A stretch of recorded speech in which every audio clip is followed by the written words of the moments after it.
Sunday night. You made the schedule. It looks good, really good this time. You went to bed feeling like you finally had it figured out. And then Monday happened.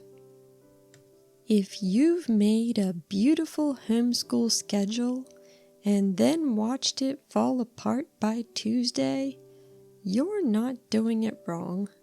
The schedule is doing it wrong. And in this video, I'm going to show you exactly why. Your schedule isn't failing because you lack discipline. It's failing because of how it was built. There are 3 specific reasons schedules fall apart for homeschool families, and once you can see them clearly, everything changes. Here are the 3 reasons your homeschool schedule keeps falling apart. None of them are about your dedication. All of them are fixable. The first reason is decision fatigue. A schedule that requires you to make dozens of micro decisions every day will always eventually collapse. Not because you got lazy, because your brain ran out of fuel. Think about what a typical schedule asks of you before 10 a.m. What subject first? How long? Did they finish? Do we move on or push through? What comes next? Each of those is a decision. Small ones, yes, but they stack. And by the time you've made 20 of them, your brain has already spent its best decision-making energy before the hard parts of the day have even arrived. Research on decision fatigue is clear. The more decisions you make, the worse the quality of each subsequent one gets. This is why the schedule that looked so clean on Sunday feels impossible by Wednesday. It's not a willpower problem, it's a design problem. Your schedule was asking you to be a different version of yourself, one who has infinite daily energy for tiny decisions. That version doesn't exist. A plan that requires you to be a different person is not a plan, it's a wish. The fix isn't more willpower, it's fewer decisions baked into the structure itself. We'll get to how in a moment. The second reason is what I call the inconsistency spiral. It starts with one missed day, usually not your fault, an appointment, a sick child, a Tuesday that just didn't cooperate. But here's what happens in the brain. One missed day doesn't feel like one missed day. It feels like evidence. Evidence that you can't stick to a schedule. Evidence that this isn't going to work.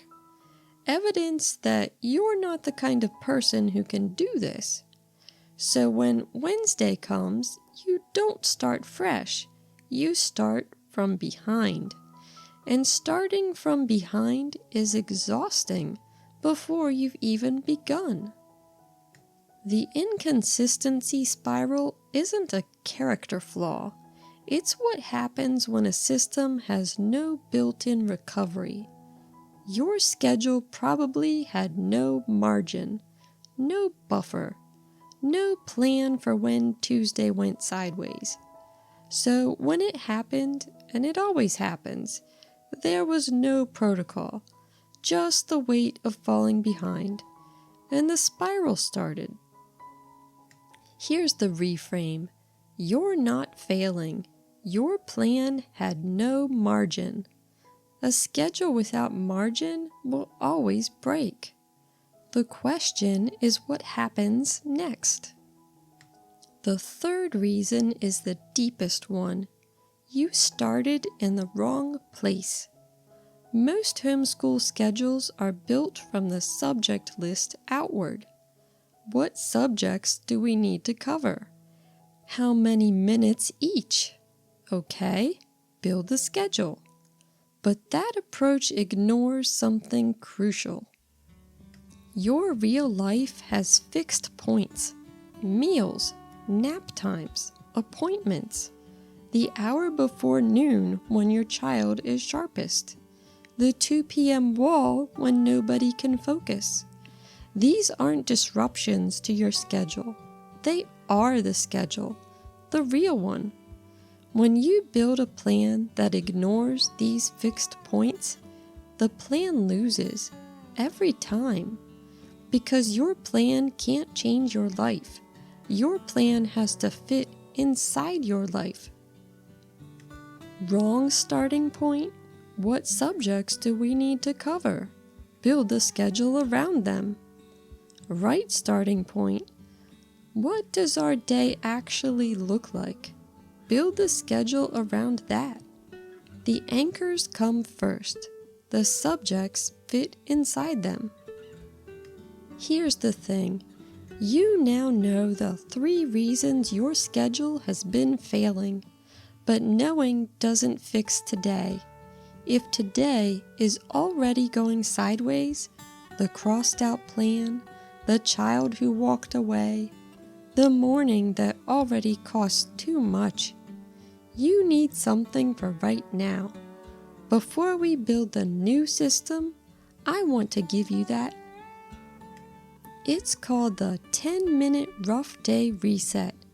It's a free 1-page guide that walks you through exactly what to do when the day has already fallen apart. Not how to rebuild your whole schedule, just how to stop the spiral today, reconnect with your child, and choose the simplest possible next step.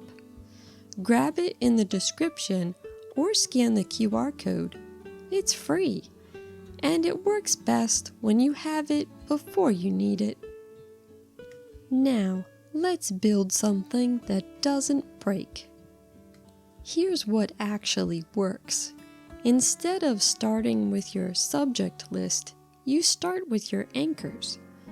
Anchors are the fixed points your day already rotates around, whether you plan for them or not. Meals, the hour your child wakes up, settled and ready. Nap time, the appointment on Tuesdays, the 2 p.m. wall. These aren't obstacles to your schedule. They're the structure your schedule has to work with. Anchor first scheduling means you map these fixed points first, before you touch a single subject. When does your child focus best? After breakfast? That's your cornerstone window. What days have appointments? Those are light days by default. When does the afternoon fall apart? That's your cutoff. School ends there. You're not fitting life around the schedule. You're fitting the schedule inside life. Here's what an anchor map looks like. After breakfast, your sharpest window, the cornerstone block, language arts and math, 90 minutes maximum. After a break, the curiosity block, science, projects, reading together, outside. At a consistent time, the clarity block, 5 minutes. School is done. Not when everything is finished, done because it's time to be done. The subjects fit inside the anchors, not the other way around. Notice what this does to each of the 3 problems. Decision fatigue, gone. You made most of the decisions in advance. The anchor map tells you what comes next without you having to ask. The inconsistency spiral. You have a light day version built in. Miss a Tuesday? Light day Wednesday. No spiral. Wrong starting point. Your anchors are your actual life. The schedule fits inside it instead of fighting it. Here's what a real week looks like with anchor first scheduling. Monday, anchor map on the counter. Cornerstone block after breakfast. Curiosity block after lunch. School done by early afternoon. Tuesday has an appointment. Light day. Cornerstone only. The day counts. No spiral. Wednesday. The curiosity block was the best part.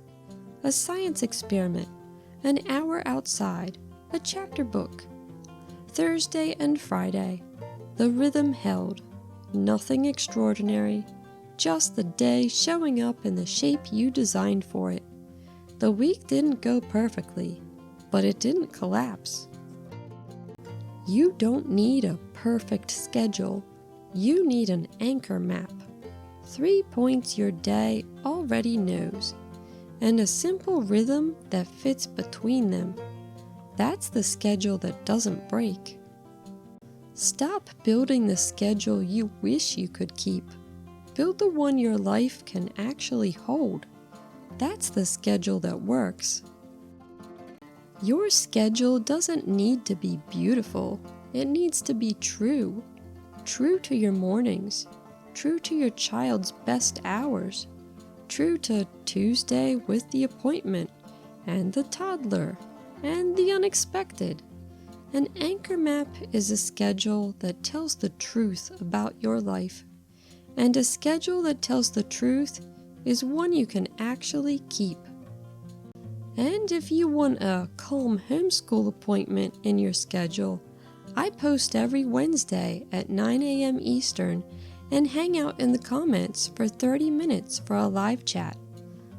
Now that we have the anchor map, the next question most parents ask is, how do I actually stay consistent week after week? Even when motivation drops, even when the weeks get hard, even when I'm tired. That's exactly what the next video covers. It's called The Secret to Consistency Without Burnout, and it's the piece that makes the anchor map actually stick. That's on your screen right now.